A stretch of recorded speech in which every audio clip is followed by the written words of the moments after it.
is my review of the NXT episode of 29th December, 29th January 2025 edition. This was probably my favorite show of the week so far. Of course, we have Dynamite tomorrow also, so we'll see what happens there. But wrestling wise, overall as a show, this was better than Raw for me because first of all, it's the production and the way that they shot the you know the show. It felt a little bit main roster type, but not main roster. It felt not NXT type. It felt big.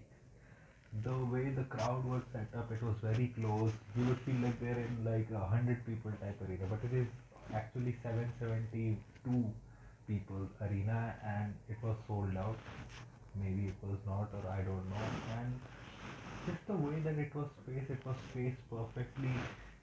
It was a wrestling heavy show, but it never felt like, oh, we have another match, oh, we're getting more wrestling on this show. Like on SmackDown, it feels like, yeah, they're adding more matches to, to,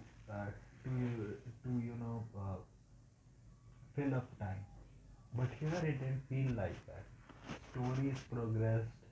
Like, of course, it's NXT, so weird things happen that don't make sense, but this was a really good show. There was not one match that I disliked on this show. I liked almost everything on this show. Like we started the show with a hot tag match between Bailey and Rock Bailey and Julia versus Roxanne Perez and Cora Jade. This was a good match also. Like of course uh, nothing too fancy, but it was a very fun tag match. Bailey got the pin over Cora Jade, hitting her with the elbow drop, and I have said this before also. I hope Bailey makes the elbow drop her finisher because she hits like a pitch perfect elbow drop. Julia hit her with an headbutt, and then Bailey did an elbow drop on Cora and won. I would have liked to, Masha to come here because, Cora Jade cost her tag match at Impact. So, if Masha had come here, maybe, Cora would have been trying to, win by illegal means. You could have had her come here and progress some stories. But okay, that was fine. Bailey and Julia won with Bailey staring down her title. And it was announced by Ava that at NXT Vengeance Day, it would be a triple threat between Julia, Roxanne, and Bailey for the NXT Women's Championship. And Bailey, like someone mentioned on Twitter, I think with the scale, that for the past 4 months, Bailey has been something else. Like since she has lost the title, and after the Bad Blood match, like she has honestly been very great in the ring. She has been everywhere, and right now also she looks like she has a renewed, you know, enthusiasm in her. She has motivation in her again. Because I think in reality also, I think she doesn't feel that her title reign went the way that it was supposed to. So she's doing her every bit to make this run count, where she's essentially like on every show. I like this, when they were talking backstage, Roxanne was interrupted Ava and was like, "Oh, you're going to make it Julia versus Bailey," but Ava said, "No, it's going to be a triple threat." Roxanne kind of blamed Cora Jade. She said that, "Why should I be denied my rematch?" Cora got pinned. Cora got mad about it, and she went away. In the end, also, they showed like in a picture like you are having the match going on, and you have like the another small screen where the backstage stuff is also shown. I like that aspect, and I would like that to be on main roster TV also. It feels better. Like it I don't want segments that we miss due to ads, because on Netflix also they get ads, or at least for the broadcast they get ads, and we get ads here because of Sony Live. I would like that if you're having a match going on, at the same time if it is related to that, you have like a backstage stuff also going on, and you can see both in picture in picture. And in the end of the show also, they showed in a picture where Cora wanted to talk to Ava, and Ava was like, let's go to my room or something, or to my office. And I think what's happening here is Knowing Sean, he's probably gonna have Cora turn on Roxanne, though I would not do that right now, but we may have that. What this triple threat shows me is that we're probably gonna have Roxanne versus Julia 3 at Stand and Deliver. Maybe we get Roxanne versus Bailey at like a special NXT episode, and there Roxanne beats Bailey to then face Julia for the last time at Stand and Deliver. Then after that, we may see Roxanne loses when the NXT after standing deliver. Cora turns on her. Like you then set up a Cora versus Roxanne match. You can have that in 2 weeks, 3 weeks, and Roxanne will probably give her the rub before fully going to the main roster, and Cora will beat Roxanne. And you know, I hope she establishes herself because she has improved a lot after coming back, but she's still not the wrestler that they kind of want her to be, or the fans who don't like her don't want her to be. But I hope she does because she's hot. She has a little bit of a robotic delivery, but she'll improve. And someone has to, like be the top bully in NXT along with Fallon Henley and all, so that the face champions have credible contenders every time, which Roxanne did even when she was not champion. When she was a face, she was the top baby face. When she became the champion, she was the top heel. So she did that perfectly. I hope we get that. And then we had the A Town Down Under the Grayson Waller show with Oba Femi. This was a very weird segment mainly because of the crowd. The contents of this promo were not bad, and Austin Theory did really good heel work because he was not like others who would be in their hometown. They'll still be heels. They'll get cheered, and there's that break character, and everyone would like tag the segment essentially, but no one would care because he's in his hometown. He got a pop, but he didn't do that. When they said that turn on Waller, he literally turned on him and he was like, yeah, I turned on him, and he did it good that he came back with his responses to Oba that you are nothing and that and this and that, and he actually called the crowd to boo him and Waller again. I think Oba got affected by it because you could see that Oba was sticking to the scripted lines that he had gotten. But in the end, okay, like he got his feedback because he said, okay, like why not? Waller, you want to face me? Like, come on, I'll face you. But then, we while this segment was going on, we were seeing, in picture Trick Williams kind of, pacing around, and then we had Ava come out, to interrupt Oba, and she was like, uh, Oba, you're not going to decide the matches here. It's going to be a triple threat at Stand and Deliver. It will be Oba versus Austin versus Waller, which in theory doesn't make sense at all. Like, what did Austin Theory and Waller do to get a NXT championship match?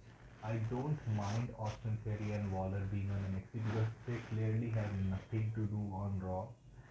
They were like standard jobbers on SmackDown. Even there, that also had a limit. And then they were off TV. And I hope they do it to more talent because NXT's men's division really has no one. And it shows because they booked a Oba versus Austin versus Waller match. Like these two are certified jobbers. They're not even jobbers, they're not even on TV anymore. Like they're like bottom of the dirt in the main roster as much as their importance goes. So you know, their segments had some Oba had some like basic insults essentially that you're talking about having the tag titles but you don't have anything now and everything. I'm building an empire. I hope that Oba does his accent that he does in interviews because that accent also has a touch of Nigerian in it. This is too much Nigerian for me that when he says what he says, it doesn't seem very impactful to me. You had Drake Williams come out and he was like, I deserve a shot at Oba, and he just attacked Austin and Waller, and this is the Trick Williams. Like when you see, like this is the edge that Trick Williams needed. Like he's not another like Jay Uso or something that who gets into his that trick and he stays there only. But he has an edge to his character that yeah, he's serious. Jay has that edge, but he really brings that anymore because I think that's what is said by the management, and that's what I think he also gets away with because that's the more easy thing to do. If Trick Williams is not doing the work my trick chance. Like he, like when I saw that trick today, I was like, yeah, he's a future world champion on the main roster. He just is. He's a world champion on the main roster. Like he just is. Like when you can play these characters with such precision. Like when he was a heel lackey, heel manager of Carmelo, he was awesome. When he was a straight up babyface, he was awesome. When he was an underdog babyface, he was awesome. When he is, a type of on edge babyface character, he's awesome as well. So he hits Theory and Waller, and then Oba power bombs uh, uh, Trick, and he gets his leg back. Then you had a commercial, and then you had Wesley with Tyreek and some other guy that I don't know name of came up, and this was a match where you would not call it like a wrestling masterpiece or like a five-star match, but this is the match what it needed to be. Like Rick Williams is mad, he has a bad back. Wesley, who has had back issues, he is a heel. He's targeting the back with his heel lackeys, and they did it to perfection, I think. Especially when Wesley hit that Meteora, I gasped. Like when he hit that Meteora on Trick Williams. Like Trick Williams was going crazy, and I loved it. Like essentially he lost the match because he was kicking too much ass. Like he pushed the referee, the match ended. Like even like some of the bumps that the his lackeys took, like him throwing Wesley on Tyreek and the others. Like I really like this, and Wesley technically won the match by disqualification. So I don't know what is next for Wesley, and maybe he goes after Tony D'Angelo because he can say, I beat Trick Williams, the former NXT champion. So Tony D'Angelo, I'm coming for you next. I think you could have done a Wesley versus Oba at Stand and Deliver. That would have made much more sense story wise because also now they have a different dynamic, and Oba and technically uh, Wesley beat a former NXT champion, or you could have done a triple threat. West versus Trick versus Wesley. West versus Oba versus Trick. You could have done that also. You could that makes storyline sense also. But I don't know why they went with this. Like awesome. Like the match would be good, but it just doesn't make sense. I'm not against using main roster talent who is not doing anything on the main roster on NXT, but when you have better options, the thing is you already don't have much, top tier male talent. And when you have something which can make storyline sense and involves great wrestlers, then why don't you do it? And why not take Charlie Dempsey now because he has lost his like third match in his series against Lexus King? Take him out of there. Put him against Oba. Because the thing is, Charlie Dempsey's gimmick may be limited to get to get him over to a main event scene on the main roster, but this is the NXT. This is developmental. Like Chase U was so much over that they won the tag titles, and you don't know if they'll even get on TV if they were on the main roster. So you could have put someone like a Charlie Dempsey there, but you're not doing that. You could have earned Tony D'Angelo and Oba back. He's not doing anything anyways. So I don't get it why they're doing this. And before the Trick Williams match, Izzy Dane, girlfriend of Braun Breaker, she was having her interview where it was like, what is going on between you and Sean Spears? And she was like, nothing is going on between me and him. they're not even friends and everything. And then Rich comes out and he got booed by the NXT audience. Like he has got heat, not the go away heat, but he's got good heat from the road. But he just won't work on the main roster. I just know he's a better tag team wrestler. He can be a face or a heel in a tag team. He will do good on the main roster as a tag team player. You had Ray Ridge was saying that I think he was about to say bitch and then Stax interrupted him. Weird name, and he was like, you don't talk to a lady like that in his Italian fake accent. And then this set up a match between them next week. Like next week's card doesn't really look that good to me. Like you have like an Oba and Trick versus A Down Under, which will be fine. You have you know Stax versus Ridge, and I think you have is Stephanie facing? I think it's Stephanie facing JCJ next week. I don't know, but overall next week, and you have the summit between the three women who are facing for the NXT Women's Championship, and so I don't think next week is that good. And then you had, also you had a Josh Briggs and Inamura, backstage promo, and I really liked because when Inamura was like, "You accepted me," and I was like, "Oh, like they're cute together as a tag team. They have a good vibe, interesting vibe together." Like, what I think the plan is probably Ethan Page will win the tag titles with Josh Alexander from Traxium, but maybe later in the year, if Inamura is staying for that long, you could have Josh Briggs and Inamura win the tag titles. Like they were showing the N1, which is like their G1 climax equivalent, and it is still very surreal to see like other wrestling companies' footages on WWE television, even if it is NXT. So they have got something there. I think probably they are the next feud for Faxium. Maybe going into Vengeance Day, they're probably the feud for them, and they probably lose. But at least Inamura should get some grabs soon because he has not had a match since he has come to NXT. Then you also had Shotzi versus Fallon Henley, which was the best match of the night. This was so brutal. And today the NXT ring, like it sounded brutal. Like it felt like they were landing on like what? I could hear the third loud. It felt cruel, like listening to those sounds. Like when Fallon, cracked her knee on the ring post, I was like, her bone is broken or something. Like this, they went really hard in this match.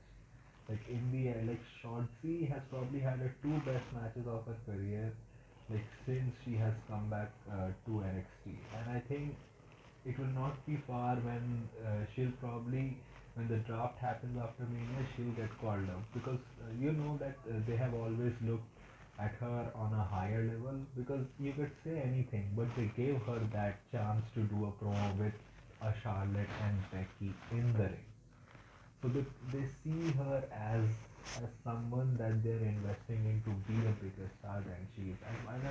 I would have her move to the main roster with Gigi and Tatum. Like they like what their gimmick is essentially that they have colored hair, they're kind of goth chicks, but they're not spooky goth chicks, and they are good people. And you just need that. Like that visual will get them over. Will get them over. Do you think that Shotzi got over because of her like bad promo skills? She got over because of her look and her stupid little tag. That's why she got over. And then you had Stephanie come out. I really like this, the champion is standing and then like from a small entrance way, the next challenger comes in, the challenger and the champion is shocked. Hannah Henley is so hot, and her and JC Jane, like JC Jane did do her like little pose and at the ramp, but she did it in the ring, and I was like, yay, she did it. And when she was standing on like the ringside mat, I was like, yay. And also they did a good stare down. Like Stephanie's so badass. Like she just looks badass. She has the look. She has that vibe. And it is official. Fallon Henley will face Stephanie Walker at Stand and Deliver for the NXT North American Women's Championship, and Stephanie will win, and she should win. I am just thinking about when would fatal influence get to the main roster, because Fallon Henley does the leader of the stable gimmick like better than Mandy. Like Mandy can do that gimmick, she could be like more sexy, like Fallon doesn't need to show she's sexy. Like she's a heel, she looks beautiful. She's not like the other stable. Like I have to show I'm sexy and all, and she's a better wrestler. Like the fatal influence will solve a lot of problems that the mid card women's division have on both the brands. Like them going to any one of them, like they can be like the judgment day of the women's card, of the women's mid card. If you have a stable where people can either can fight and go upwards, or the champions can fight to have feuds. I think they can work there as well. You had Ethan Page versus Cedric Alexander. This was also a good match. One thing is that Ethan Page, when he tries to act angry, he just seems so like it just seems so over. Like it seems like I have to stop myself from laughing. But Ethan Page is good in his role. It's just that it feels a little bit overacting, because we have not seen Ethan Page like being like a serious character, so it feels like he's doing overacting, which it feels like his facial expressions are like that. It was a good match. Ethan Page won with a twist of fate. I think he did some cheating also. I couldn't see with what. And like Cedric, you're like 34, right? Like Cedric has made himself look like an uncle. He has. He looks like he's 40 plus. He looks good, but he looks like he's 40 plus. So he wins the match, and then Javon Evans comes out. He's not cleared, but he attacks Ethan Page, and he does this punches, which is like very funny to me, which is this, and he saves Cedric from the attack. Like Javon Evans, I feel is the one who will probably take the title from Oba in the next year. He needs a lot of work. He's a great wrestler, but man, his mic skills are very bad, very bad. He has to work on it. And Ethan Page is the right opponent for him. Like, will they face it stand and deliver? I don't know, but let's see what happens. With this, I like this. Then also, then what are the other things that happened? Let's talk. Like, you had Ava confront Rick Williams, and I liked that Rick mentioned that it doesn't make sense. What did they do to get a title shot? And she was like, you want to prove that they don't deserve. So you'll face Eitan down in the next week with the person that you're going after, Oba Femi. And we're gonna get Rick and Oba versus Eitan down under next week in the main event of NXT.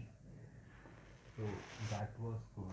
Also, you had a backstage segment with Kalani and Carmen Petrovic, where Carmen was essentially like, what is happening with you, Kalani? You're turning a little bit heelish and everything. Of course, she didn't say that, and uh, uh, Kalani was essentially like, don't project on me, like you're living in delusion, like Ashante will leave you. And when she walked away, and Carmen was like, what a bitch. And that's where the segment ended, and we're getting that match next week also, which I hope will be a good match. I think we'll probably get Jada interfering in that match, and probably Carmen will win that match. And yes, I think Carmen will win that match. And when Stephanie wins that title at Vengeance Day, maybe we'll see Carmen as her first challenger, because she just beat the former NXT North American Women's Champion. She beat Jada Parker also. I just don't understand one thing. Your men's division is not good. You need like the dirt, bottom of the dirt talent from the main roster to fill your main event scene. Why did you end the Jada versus Lola rivalry? Like they've had two matches, right? Like, but they've had three matches. I don't remember. Like one, they had like a hardcore match or something where like Jada hit her with a brick. She won. There was an NXT like underground match or a boxing match where Lola won. Where is the third match? Like, why didn't they have a third match? And why did after such a hot feud, both were off TV for like a month, then Lola is seen to be nowhere. Jada comes back and she just loses to Kalani Jordan. Like, I don't understand. Maybe she's in the doghouse for those tweets, but then where is Lola? Like, she has shown that in the ring she's really great. Maybe on the mic she's not, and her character is just uh, uh, a South American lady dancing on Mexican or Spanish music, but she has shown that she has potential. So why is she on TV? So that happened, and you had the main event, which was Bianca and Naomi, the women's tag team champions, facing against Lash and Jakara, and you can see that of course they are not there at 100%, that they're still not like the best wrestlers in the world or like perfect wrestlers, but the meta girls are at a position where like they have improved so much, and with their characters they'll get instantly over on the main roster. I hope whether it's at Mania they win the titles or whatever happens, I hope they get drafted to the main roster after WrestleMania in the draft. They had a good match. Like, there were some spots where I was actually like, oh, is it happening? Like when I think it was, I'm a little bit confused between the Meta Girls names, but when the Meta Girls were pinning Naomi, and I was like, oh, is it going to be a 3 count? But then Bianca at the last moment saved it. I was thinking that it is going to be like Bianca was going to try to save he, like she would like jump, but she would not get in the end time. But that didn't happen. So there was a kick out there. Then the end kick out where like Naomi almost got a three, where people were saying no, that's a 3 count, but then there was like an account on Twitter which posted that even if it was a 3 count, like Naomi's shoulders were up, so it doesn't matter that much. And then Naomi and Bianca hit one of the Meta Girls with a double KOD, and they won the match with crowd booing. So it like dampened the show a little bit, but overall this was a 4 out of 5, or at least a 3.5, 3.75, 4 out of 5 out of these 3 out of 5 show for me. Like, overall, as a whole package, a better show than Raw for me. So this was my NXT review. So if you like this type of content, like this video, share and subscribe. If you don't, share it to those who do. My social media links are in the description, so go follow me on those social media sites. My UPI ID link is in the description also. Sharpoil.OKSCSCI. So donate any amount that you can. It will help me a lot into my journey towards making YouTube a permanent career option for me. So that was it for me today.